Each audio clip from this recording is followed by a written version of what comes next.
नमस्कार, सुप्रभात। आप देख रहे हैं खबर एचपी और समय हो चला है हिमाचल की 25 बड़ी खबरों को जानने का। तो आइए एक नजर डालते हैं 25 बड़ी खबरों पर फटाफट अंदाज में। इससे पहले यदि आप वीडियो को लाइक नहीं किए तो लाइक कर दीजिए और चैनल को सब्सक्राइब कर लीजिए। में बदले बीपीएल के नियम, जानिए नए साल में किन परिवारों की खुलेगी किस्मत। जी हां, नए साल में हिमाचल प्रदेश में बीपीएल सूची में शामिल होने के लिए सरकार ने लोगों को बहुत बड़ी राहत दी है। प्रदेश में अब सालाना 50,000 आय वाले ऐसे परिवारों को भी बीपीएल सूची में शामिल किया जाएगा जिनके पास रहने के लिए अपना पक्का मकान है। इसके लिए प्रदेश में दूसरे चरण का सर्वे चल रहा है, जिसमें अभी तक 35,355 अतिरिक्त परिवार अति निर्धन इस श्रेणी में जोड़े गए, जिसके बाद प्रदेश में अति निर्धन परिवारों की और परिवारों की कुल संख्या 63,070 हो गई है। वहीं तीसरे चरण में निर्धन परिवारों की श्रेणी में अनाथ, दिव्यांग और विधवाओं को भी शामिल किया जाएगा, जिससे इन परिवारों की संख्या में और बढ़ोतरी होगी। यह सर्वेक्षण सरकार चौथे और पांचवें चरण में भी करेगी ताकि अधिक से अधिक पात्र परिवारों को इस सूची में शामिल किया जा सके। मुख्यमंत्री सुखविंदर सिंह सुक्खू ने कहा, प्रदेश सरकार राज्य के उन पात्र गरीब परिवारों को पक्के मकान की सुविधा उपलब्ध करवाएगी जो अभी भी कच्चे मकान में रह रहे हैं। सुरक्षित आवास केवल एक बुनियादी आवश्यकता ही नहीं बल्कि प्रत्येक नागरिक का सामाजिक अधिकार है और सरकार इसे सुनिश्चित करने के लिए ठोस कदम उठा रही है। हिमाचल में सामाजिक सुरक्षा पेंशन पाना हुआ आसान, सुक्खू सरकार ने सिस्टम में किया यह बड़ा बदलाव। हिमाचल में सामाजिक सुरक्षा पेंशन का दायरा बीते 3 वर्षों में तेजी से बढ़ा है। मुख्यमंत्री सुखविंदर सिंह सुक्खू के नेतृत्व में प्रदेश की कांग्रेस सरकार ने बुजुर्गों, विधवाओं, दिव्यांगों और जरूरतमंद वर्गों को राहत देने की दिशा में बड़ा कदम उठाते हुए पेंशन योजना से 1 लाख नए लाभार्थियों को जोड़ा है। इससे न केवल पेंशन पाने वालों की सूची लंबी हुई है बल्कि आर्थिक और सामाजिक सुरक्षा को लेकर सरकार की प्रतिबद्धता भी और मजबूत हुई है। राज्य सरकार की ओर से सामाजिक सुरक्षा पेंशन प्रणाली में किए गए महत्वपूर्ण सुधारों ने लाभार्थियों के लिए प्रक्रियाओं को सरल और सुलभ बनाया। विधवा, परित्यक्त एवं एकल महिलाओं और 40 से 69% दिव्यांगता वाले व्यक्तियों के लिए आय सीमा और ग्राम सभा की स्वीकृति भी अनिवार्यता को समाप्त कर दिया गया। इस निर्णय से पात्र आवेदकों को पेंशन प्राप्त करने में होने वाली प्रशासनिक बाधाएं दूर हुई है और बड़ी संख्या में लाभार्थी सीधे तौर पर लाभान्वित हुए हैं। प्रदेश में इन सुधारों की वजह से 8,42,000 लोग सामाजिक सुरक्षा पेंशन का लाभ उठा रहे हैं। इनमें वरिष्ठ नागरिक, विधवाएं, एकल महिलाएं और दिव्यांगजन शामिल हैं। मुख्यमंत्री सुक्खू बोले, इंदिरा गांधी प्यारी बहना सुख सम्मान निधि का लंबित भुगतान जल्द। जी हां, मुख्यमंत्री सुखविंदर सुक्खू ने इंदिरा गांधी प्यारी बहना सुख सम्मान निधि योजना में लंबित भुगतानों को शीघ्र जारी करने के निर्देश दिए हैं। इसके अलावा उन्होंने पांगी, लाहौल स्पीति, डोडरा कवार और कुप्पी जैसे दुर्गम एवं जनजातीय क्षेत्र में रहने वाले लोगों तक सामाजिक सुरक्षा पेंशन का लाभ सुनिश्चित करने पर विशेष ध्यान देने के लिए कहा है। सुक्खू ने कहा कि प्रदेश सरकार दिव्यांगजनों के कल्याण के लिए भी एक व्यापक और समावेशी सहायता ढांचा विकसित कर रही है। बिना किसी आय सीमा के दिव्यांग राहत भत्ता प्रदान कर सार्वभौमिक पहुंच सुनिश्चित की गई है। में दिव्यांग व्यक्तियों को 1150 रुपये से 1700 रुपये तक की मासिक पेंशन दी जा रही है। उन्होंने कहा कि शिक्षा के क्षेत्र में दिव्यांग विद्यार्थियों को बिना आय सीमा के 625 रुपये से 5,000 रुपये तक की मासिक छात्रवृत्ति प्रदान की जा रही है, जिससे 3100 विद्यार्थियों लाभान्वित हुए और 3,77,00,000 रुपए की राशि वितरित की गई है। इस सरकारी निजी बसों में नियमों की अनदेखी पर अब होगी एफआईआर, विशेष अभियान चलाने के निर्देश। जी हां, हरिपुर धार में हुए बस हादसे के बाद हिमाचल प्रदेश पुलिस मुख्यालय ने सड़क सुरक्षा को लेकर सख्त रुख अपनाया। पुलिस मुख्यालय ने प्रदेश के सभी जिला पुलिस अधीक्षक की एसपी को निर्देश जारी करते हुए सरकारी और निजी बसों में यातायात नियमों की गंभीर अवहेलना पर एफआईआर दर्ज करने के निर्देश दिए हैं। इसमें विशेष चेकिंग अभियान चलाकर बस चालकों और परिचालकों की भी जिम्मेदारियां तय की जाएगी। पुलिस मुख्यालय ने स्पष्ट किया है कि ओवर स्पीड, ओवरलोडिंग, खतरनाक मोड़ पर लापरवाही, क्षमता से अधिक सवारियां बैठाने, तकनीकी खामियों के बावजूद बसों के संचालन, शराब या नशे की हालत में वाहन चलाने और बिना वैध दस्तावेज बस चलाने पर सख्त कानूनी कार्रवाई की जाएगी। साथ ही पहाड़ी क्षेत्रों में बसों की फिटनेस, ब्रेक सिस्टम और इमरजेंसी उपकरणों की भी जांच की जाएगी। नियमों की अनदेखी करने पर पुलिस मोटर वाहन अधिनियम की विभिन्न धाराओं में कार्रवाई करेगी।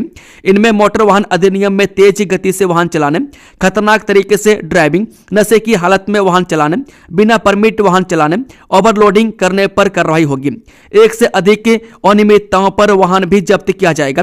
मैं गंभीर मामलों में भारतीय न्याय संहिता की यानी कि पूर्व में आईपीसी की धारा 281 लापरवाही से वाहन चलाना, धारा 106 लापरवाही से मृत्यु और धारा 125 या 125A जैसे धाराओं के तहत भी केस दर्ज किया जाएगा। कीरतपुर मनाली फोरलेन पर 1200 करोड़ रुपये से सुरक्षित होगा सफर, नदी किनारे लगेगी सुरक्षा दीवार। जगदीशपुर मनाली फोरलेन पर यात्रा को सुरक्षित और सुगम बनाने के लिए करीब 1200 करोड़ रुपए खर्च किए जाएंगे। इसके तहत ब्यास नदी के किनारे सुरक्षा दीवारें लगाने के साथ पहाड़ियों की मजबूती के लिए व्यापक सुरक्षा कार्य किए जाएंगे। इससे मानसून और बरसात के मौसम में होने वाले भूस्खलन, सड़क कटाव और यातायात बाधाओं की समस्याओं को काफी हद तक कम किया जा सकेगा। वर्ष 2023 से वर्ष 2024 और 2025 में हुए नुकसान से फोरलेन को अब सुरक्षित करने का कार्य पर फोकस किया जा रहा है। ये पुलिस कर्मचारी हिम बस कार्ड पर ही कर सकेंगे निगम की बसों में सफर, 31 तक बनवाना होगा। हिमाचल पुलिस कर्मियों को अब HRTC की बस में सफर की सुविधा केवल हिम बस कार्ड के माध्यम से ही मिलेगी। सरकार के निर्देशों के बाद HRTC ने इस व्यवस्था को लागू करने की प्रक्रिया तेज कर दी है। इसके तहत कांस्टेबल से लेकर इंस्पेक्टर रैंक तक के करीब 15,000 पुलिस कर्मियों के लिए हिम बस कार्ड बनवाना अनिवार्य कर दिया गया है। सभी पात्र पुलिस कर्मियों को 31 जनवरी तक हिम बस कार्ड बनवाना होगा। 1 फरवरी से यह व्यवस्था सख्ती से लागू कर दी जाएगी। मैं कार्ड बनवाने के लिए HRTC ने ऑनलाइन पोर्टल की सुविधा शुरू की है। पुलिस कर्मी घर बैठे आवेदन कर सकेंगे। आवेदन के दौरान पासपोर्ट साइज फोटो और पुलिस आई कार्ड की फोटो पोर्टल पर अपलोड करना अनिवार्य है। 15 दिन में होगी बस हादसे की जांच। प्रदेश में सड़कों पर 373 ब्लैक स्पॉट जानलेवा। जी हां, हरिपुर धार में शुक्रवार को हुए निजी बस हादसे के कारणों की जांच को लेकर उपायुक्त सिरमौर प्रियंका वर्मा ने टीम गठित कर दी है। SDM संगड़ा की अध्यक्षता में टीम को जांच का जिम्मा सौंपा गया। 15 दिन के भीतर टीम जांच रिपोर्ट प्रस्तुत करेगी। इसके बाद मामले में आगामी कार्रवाई अमल में लाई जाएगी। उधर शनिवार को हादसे में के दौरान बस में सवार लोगों की संख्या स्पष्ट हुई है। इस चीनी का मिलेगा 1 माह का कोटा। पिछले कोटे के लिए अभी उपभोक्ताओं को करना होगा इंतजार। हिमाचल प्रदेश में पिछले 3 माह से चीनी का इंतजार कर रहे उपभोक्ताओं का अब इंतजार खत्म हो गया है। प्रदेश की उचित मूल्य की दुकानों में चीनी की सप्लाई इस माह से पहुंचना शुरू हो गई है। बता दें कि उपभोक्ताओं को डिपो में जनवरी की चीनी का कोटा दिया जाएगा। मैं सस्ते राशन की दुकानों में जनवरी महीने का राशन पहुंचना शुरू हो गया, लेकिन उपभोक्ताओं को पिछले 3 माह से सस्ते राशन की दुकानों में चीनी का कोटा नहीं मिल रहा था। इस कारण उपभोक्ताओं को बाजार से चीनी खरीदकर अतिरिक्त खर्चा करना पड़ रहा था, लेकिन अब उपभोक्ताओं को थोड़ी राहत है। हिमाचल प्रदेश में करीब 19,50,000 राशन कार्ड धारक हैं। इस शिमला, रामपुर और रोहड़ू में सबसे अधिक आदतन चिट्टा तस्कर, पुलिस की इस कार्रवाई में खुलासा। जो शिमला जिले के शिमला, रामपुर और रोहड़ू क्षेत्र में सबसे अधिक आदतन चिट्टा तस्कर है। मैं शिमला पुलिस की उपमंडल स्तर पर आदतन नशा तस्करों को लेकर की जा रही कार्रवाई में यह खुलासा हुआ है। पुलिस ने अब ऐसे नशा तस्करों की पहचान कर उनके पुराने नशा तस्करी के रिकॉर्ड जुटाकर उनके खिलाफ कड़ी कार्रवाई करने का फैसला लिया। ऐसे आदतन अपराधियों को अब सीधे 3 महीने के लिए जेल भेजा जाएगा। बैंकों में बढ़ते ब्याज से ऋण नहीं ले रहे हिमाचल के लोग, राज्य स्तरीय बैंकर समिति की बैठक में खुलासा। जब महंगी ब्याज दरों का हिमाचल प्रदेश में बैंकों से ऋण लेने की प्रवृत्ति पर विपरीत असर पड़ा है। प्रदेश में लोग जितनी तेजी से बैंकों में धनराशि जमा कर रहे हैं, उसके मुकाबले ऋण उठाने की रफ्तार काफी धीमी हो गई है। मैं इसका सीधा प्रमाण ऋण जमा अनुपात यानी कि क्रेडिट डिपॉजिट रेशियो में आई लगातार गिरावट है। जून 2019 के मुकाबले सितंबर 2025 तक प्रदेश का CD रेशियो 5.99% घट चुका है। राज्य स्तरीय बैंकर समिति यानी कि SLBC की हालिया बैठक में सामने आए आंकड़ों के अनुसार वर्ष 2019 में प्रदेश का CD रेशियो 45.92% था, मैं जो 2025 की तीसरी तिमाही में घटकर 39.93% पर आ गया। मैं चिंता की बात यह है कि प्रदेश के 7 जिलों में यह अनुपात लगातार कमजोर बना हुआ है, जिससे स्थानीय स्तर पर आर्थिक गतिविधियों और निवेश पर भी असर पड़ने लगा है। स्कूल सेफ्टी प्लान में पिछड़ रहा हमीरपुर जिला, TF पर मिला अधूरा डेटा, शिक्षा विभाग सख्त। हमीरपुर जिला स्कूल सेफ्टी प्लान के तहत स्कूल से TF पर डेटा अपलोड करने में पिछड़ रहा है। अधिकांश सरकारी और निजी स्कूलों ने जानकारी अधूरी रखी है या सबमिट नहीं की है, जिससे राज्य स्तरीय समीक्षा में जिले का प्रदर्शन कमजोर दिख रहा है। शिक्षा विभाग ने सभी स्कूलों को तत्काल डेटा अपलोड करने के निर्देश दिए ताकि छात्रों की सुरक्षा सुनिश्चित की जा सके और आपदा प्रबंधन की तैयारी मजबूत हो। हिमाचल की बेटियों ने रचा इतिहास, नेशनल हैंडबॉल चैंपियनशिप में जीती सिल्वर ट्रॉफी, फाइनल में राजस्थान को दी कड़ी टक्कर। हिमाचल प्रदेश की बालिका हैंडबॉल टीम ने 69वें नेशनल गेम्स में रजत पदक जीतकर इतिहास रचा। चित्तौड़गढ़ में हुए फाइनल में टीम राजस्थान से 18-19 के करीबी अंतर से हारी, लेकिन शानदार खेल दिखाया। साना राजपूत को टूर्नामेंट की सर्वश्रेष्ठ खिलाड़ी घोषित किया गया। में टीम ने हरियाणा और पंजाब जैसी मजबूत टीमों को हराकर फाइनल में जगह बनाई थी, जो हिमाचल के लिए गर्व की बात है। ये धर्मशाला कॉलेज की आरोपित छात्राओं के मोबाइल जब्त, शिक्षा विभाग की जांच रिपोर्ट तैयार, सीएम को बंद लिफाफे में सौंपी जाएगी। धर्मशाला कॉलेज छात्रा की मौत मामले में पुलिस ने आरोपित छात्राओं के मोबाइल फोन जब्त कर फॉरेंसिक जांच के लिए भेजे। पुलिस ने कॉलेज में छात्रों, प्राध्यापकों और प्राचार्य से पूछताछ की। शिक्षा विभाग की जांच टीम ने अपनी रिपोर्ट तैयार कर ली है, जिसे मुख्यमंत्री को सीलबंद लिफाफे में सौंपा जाएगा। इस मामले में रैगिंग और यौन उत्पीड़न के आरोपों की जांच के लिए कई कमेटियां गठित की गई है। जयराम ठाकुर ने कार्यकर्ताओं की दिया जीत का मंत्र, बोले चुनावों में भाजपा पंचायती राज प्रकोष्ठ निभाएगा अहम भूमिका। जब पंचायती राज प्रकोष्ठ की उन्नाव में आयोजित प्रदेश स्तरीय बैठक को संबोधित करते हुए पूर्व मुख्यमंत्री एवं नेता प्रतिपक्ष जयराम ठाकुर ने कहा कि आगामी पंचायती राज चुनावों में भाजपा पंचायती राज प्रकोष्ठ की भूमिका निर्णायक होगी। उन्होंने कहा कि चुनाव भाजपा संगठन के साथ समन्वय बनाकर ही लड़े जाएं, ताकि पार्टी को किसी प्रकार का नुकसान न हो। उन्होंने कार्यकर्ताओं से आह्वान किया है कि लक्ष्य स्पष्ट हो कि भाजपा का कार्यकर्ता चुनाव जीते। इसके लिए जिताऊ उम्मीदवारों का चयन कर उन्हें चुनावी मैदान में उतरना होगा, जिससे अधिक से अधिक भाजपा समर्थित प्रत्याशियों की जीत सुनिश्चित की जा सके। मनरेगा बचाओ संग्राम, केंद्र सरकार के खिलाफ सड़कों पर उतरी कांग्रेस, शिमला सहित 12 जिलों में किया प्रदर्शन। जब महात्मा गांधी राष्ट्रीय ग्रामीण रोजगार गारंटी योजना यानी कि मनरेगा के नाम और स्वरूप में किए गए बदलाव के विरोध में शुरू किए गए मनरेगा बचाओ संग्राम के तहत प्रदेश कांग्रेस ने रविवार को सभी जिला मुख्यालयों में शांतिपूर्ण प्रदर्शन किया। इसी कड़ी में शिमला के कांग्रेस नेता व कार्यकर्ता ऐतिहासिक रिज मैदान पर राष्ट्रीय पिता महात्मा गांधी की प्रतिमा के सामने उपवास पर बैठे। मौन प्रदर्शन के दौरान कांग्रेस नेताओं के हाथ में मनरेगा बचाओ की तख्तियां नजर आई। नालागढ़ में इस वर्ष रेहड़ी फड़ी धारकों को मिलेगा ठिकाना, जाने नया प्लान। जी हां, उपयुक्त स्थल को लेकर इधर उधर भटक रहे रेहड़ी फड़ी धारकों को इस वर्ष अस्थायी ठिकाना मिल जाएगा, जिससे वह अपनी आजीविका एक स्थान पर बेरोक टोक चला सकेंगे। नालागढ़ में लंबे समय से अपने लिए उपयुक्त स्थल का इंतजार कर रहे रेहड़ी फड़ी धारकों को परिषद जगह मुहैया करवाने जा रही है। वह शहर के वार्ड नंबर 2 स्थित टैक्सी स्टैंड के समीप स्थल में शहर के रेहड़ी फड़ी धारकों को बसाया जाएगा। इस प्रोजेक्ट पर परिषद द्वारा कार्य शुरू कर दिया गया। इसके साथ अन्य स्थानों पर भी फोकस किया जा रहा है, ताकि सभी रेहड़ी फड़ी धारकों को स्थापित किए जा सके। बारामूला में आतंकी को ढेर कर बचाई 7 जानें, वीरभूमि पालमपुर के मेजर अमन धर को मिला गैलेंट्री अवार्ड। जब भारतीय सेना की हरी वर्दी के प्रति जज्बा हो या फिर मातृभूमि के लिए खतरों से जूझने का जुनून, वीरभूमि पालमपुर के रन बांकुरों ने कभी पीठ नहीं दिखाई।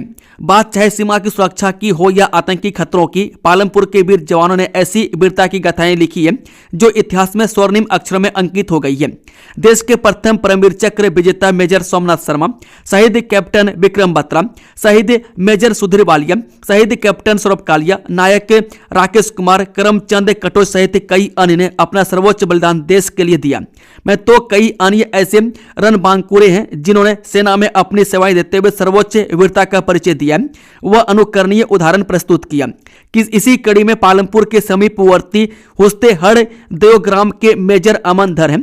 मैं जो जम्मू कश्मीर में आतंकी विरोधी कार्रवाई में उन्हें जिस वीरता का परिचय दिया, उसके दृष्टिगत उन्हें सेना मेडल से अलंकृत किया गया है। एचआरटीसी बेड़े में शामिल होंगी नई बसें, शिमला में होगा इलेक्ट्रिक बस का ट्रायल। जी एचआरटीसी के बेड़े में शामिल होने जा रही नई 297 बसों के हिमाचल आने से पहले निगम प्रबंधन ट्रायल के लिए आई एक इलेक्ट्रिक बस का ट्रायल कर रहा है। मौजूदा समय में बस का ट्रायल सोलन जिले के ग्रामीण क्षेत्र में किया जा रहा है। वहीं अगले सप्ताह यह ट्रायल शिमला जिले के ग्रामीण क्षेत्र में किया जाएगा। वहीं इससे पहले यानी सोलन जिले में ट्रायल के बाद एचआरटीसी मुख्यालय की टीम सिरमौर जिले के ग्रामीण क्षेत्र में बस का ट्रायल करेगी।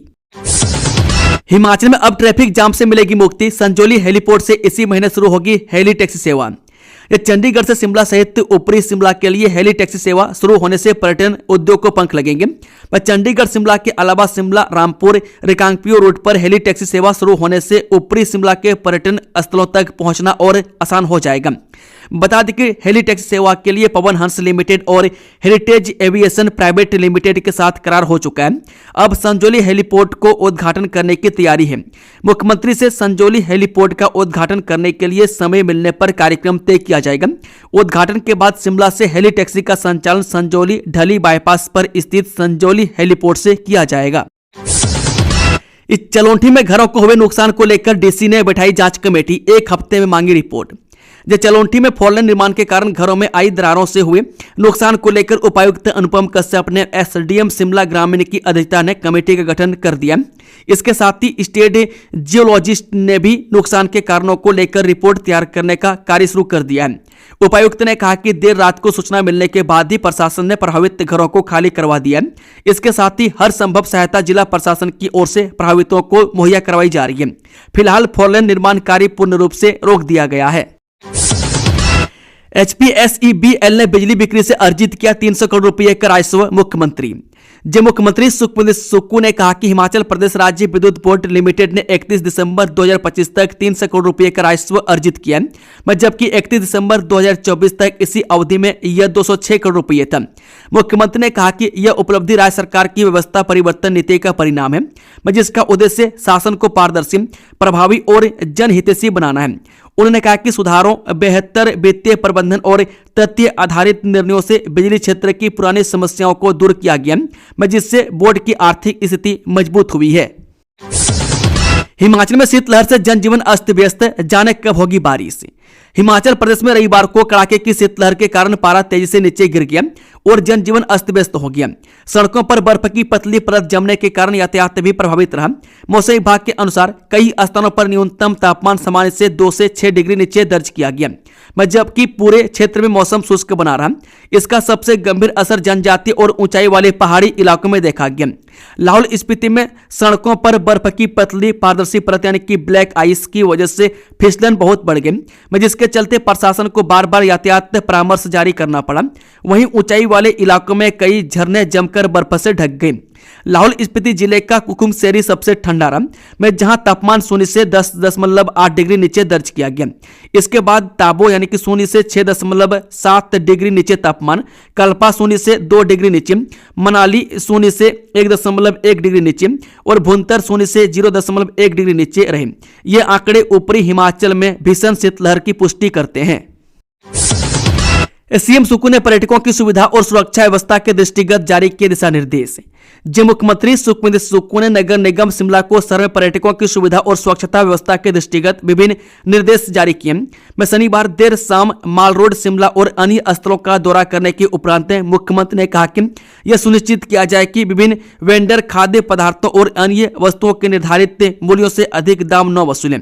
मुख्यमंत्री ने कहा कि खाद्य पदार्थों की गुणवत्ता, सुरक्षा और स्वच्छता बनाए रखने के लिए स्वास्थ्य सुरक्षा एवं विनियमन निदेशालय और खाद्य सुरक्षा और मानक प्राधिकरण द्वारा निर्धारित मापदंडों की सख्ती से अनुपालना की जाए। अमेरिकी सेना के कब्जे में पालमपुर का रक्षित त्रिलोक कपूर ने जल्द वापसी का दिया आश्वासन। मर्चेंट नेवी में कार्यरत पालमपुर विधानसभा क्षेत्र के अंतर्गत रानी सिद्धपुर के युवक रक्षित चौहान सुपुत्र रंजीत चौहान को समुद्री तेल वाहक जहाज के साथ अमेरिकी सेना ने अपने कब्जे में ले लिया। इस घटना को लेकर परिजन चिंतित थे। वहीं रक्षित चौहान रूस से वेनेजुएला एक तेल वाहक जहाज में गए थे, लेकिन अमेरिका और वेनेजुएला के युद्ध के चलते इस जहाज को अमेरिका सेना ने अपने कब्जे में ले लिया। इस जहाज में 28 लोग थे, जिसमें से 3 भारतीय हैं। मैं 3 भारतीयों में एक पालमपुर, गोवा और केरल से हैं। इस घटना की जानकारी मिलते भाजपा नेता त्रिलोक कपूर ने रक्षित चौहान के परिजन स्थित रानी सिद्धपुर में आज भेंट करके उनको यह पूर्ण रूप से आश्वस्त किया कि मोदी है तो मुमकिन है। भारत के यशस्वी प्रधानमंत्री का आज दुनिया में बहुत बड़ी भूमिका है, मैं चाहे विश्व के शक्तिशाली राष्ट्रीय देश रूस हो या अमेरिका हो। कपूर ने कहा कि अगर युद्ध के मैदान से भारत के विंग कमांडर अभिमन्यु को पाकिस्तान के चंगुल से स्वस्थ और इज्जत पूर्वक अपने देश लेकर आ सकते हैं, तो यह कार्य हिंदुस्तान के प्रधानमंत्री मोदी के लिए कोई मुश्किल नहीं है। मंडी शिवरात्रि में पंजीकृत देवताओं की होगी पूजा, देवी देवताओं के लिए छोटा पड़ा पड्डल। जब मंडी शिवरात्रि महोत्सव में पंजीकृत देवी देवताओं की ही पूजा होगी। पड्डल मैदान में देवी देवताओं के बैठने का स्थान छोटा पड़ने के बाद अब 100 से ज्यादा नए देवी देवताओं का पंजीकरण लटक गया। मैं सर्व देवता कमेटी ने देवी देवताओं के पंजीकरण से हाथ पीछे खींच लिए और मंडी डीसी पर बाहर से आने वाले देवी देवताओं की व्यवस्था का जिम्मा छोड़ दिया। मंडी शिवरात्रि महोत्सव में 216 देवी देवताओं को बुलाया जाता है। इनमें से 190 से ज्यादा देवी देवता महोत्सव की शान बढ़ाने के लिए पहुंचते हैं। इस बार भी इन्हीं देवी देवताओं को महोत्सव में बुलाया जा रहा है, लेकिन इसके साथ पंजीकरण की लाइन में खड़े 100 से ज्यादा देवी देवताओं ने मर्ज बढ़ा दिया है। हिमाचल अपनाएगा तेलंगाना का शिक्षा पैटर्न, शिक्षा विभाग का दल दौरे पर, शिक्षा मंत्री के नेतृत्व में किया जा रहा अध्ययन। हिमाचल प्रदेश शिक्षा विभाग एक उच्च स्तरीय दल इन दिनों शिक्षा मंत्री रोहित ठाकुर की अगुवाई में तेलंगाना के दौरे पर है। इस दौरे के दौरान विभाग की टीम तेलंगाना की आधुनिक शिक्षा व्यवस्था का अध्ययन कर बेहतर शैक्षणिक मॉडलों को हिमाचल में लागू करने की संभावनाएं तलाश रही है। शनिवार को शिक्षा मंत्री रोहित ठाकुर के नेतृत्व में इस टीम ने तेलंगाना में स्थापित रेजिडेंशियल स्कूलों और पीएम श्री स्कूलों का दौरा कर शिक्षा की गुणवत्ता का जमीनी स्तर पर अवलोकन किया। हमीरपुर लाहौल स्पीति से पॉलीथीन गायब, हिमाचल प्रदेश के 2 जिलों में एक भी चालान नहीं। जी पॉलीथीन मुक्त हिमाचल प्रदेश बनाने पर सवाल उठने लगे। प्रदेश में प्रतिबंध के बावजूद पॉलीथीन का उपयोग नहीं रुक रहा है। हमीरपुर और लाहौल स्पीति जिला में पॉलीथीन का कोई चालान नहीं किया गया, जबकि अन्य जिलों में कई मामले सामने आए हैं। हालांकि खाद्य आपूर्ति विभाग की ओर से समय समय पर निरीक्षण के दौरान पॉलीथीन उपयोग करने वाले दुकानदारों के खिलाफ कार्रवाई की जा रही है, लेकिन उसके बाद भी पॉलीथीन का उपयोग धड़ल्ले से हो रहा है। जानकारी के अनुसार प्रदेश में पॉलीथीन उपयोग करने पर किए गए 418 चालानों में से बिलासपुर में 32 चालान करके 54,500 रुपये जुर्माना, चंबा में 66 चालान करके 63,000 रुपये जुर्माना वसूल किया गया है। चिल्ड्रन ऑफ द स्टेट ने भरी सपनों की उड़ान, सरकार बनी अभिभावक, मासूमों को मिला देश घूमने का अवसर। प्रदेश के चिल्ड्रन ऑफ द स्टेट के लिए मुख्यमंत्री सुखविंदर सुक्खू के नेतृत्व में सुख की सरकार माता पिता की भूमिका निभा रही है। मुख्यमंत्री की संवेदनशील सोच के अनुरूप इन बच्चों को देश के विभिन्न राज्यों के शैक्षणिक भ्रमण पर भेजा जा रहा है, ताकि वे राष्ट्रीय एकता, सांस्कृतिक विरासत और आधुनिक भारत से रूबरू हो सके। राजकीय चाइल्ड केयर इंस्टीट्यूशन से सराहन, टूटीकंडी और मसोबरा में रह रहे 52 चिल्ड्रन ऑफ द स्टेट वर्तमान में भारत भ्रमण पर है। यह शैक्षणिक यात्रा 15 जनवरी तक चलेगी। शनिवार को बच्चों ने नई दिल्ली से गोवा के लिए हवाई उड़ान भरी। तलवारों की जगह दूसरे तरीकों से भारत के खिलाफ हो रहे षड्यंत्र, सोमनाथ स्वाभिमान पर्व में बोले पीएम मोदी। जब प्रधानमंत्री मोदी ने यहां रविवार को सोमनाथ स्वाभिमान पर्व के अवसर पर विपक्ष पर निशाना साधते हुए कहा कि देश में वह ताकतें मौजूद और पूरी तरह सक्रिय हैं जिन्होंने सोमनाथ पुनर्निर्माण का विरोध किया। आज तलवारों की जगह दूसरे तरीके से भारत के खिलाफ षड्यंत्र रचे जा रहे हैं।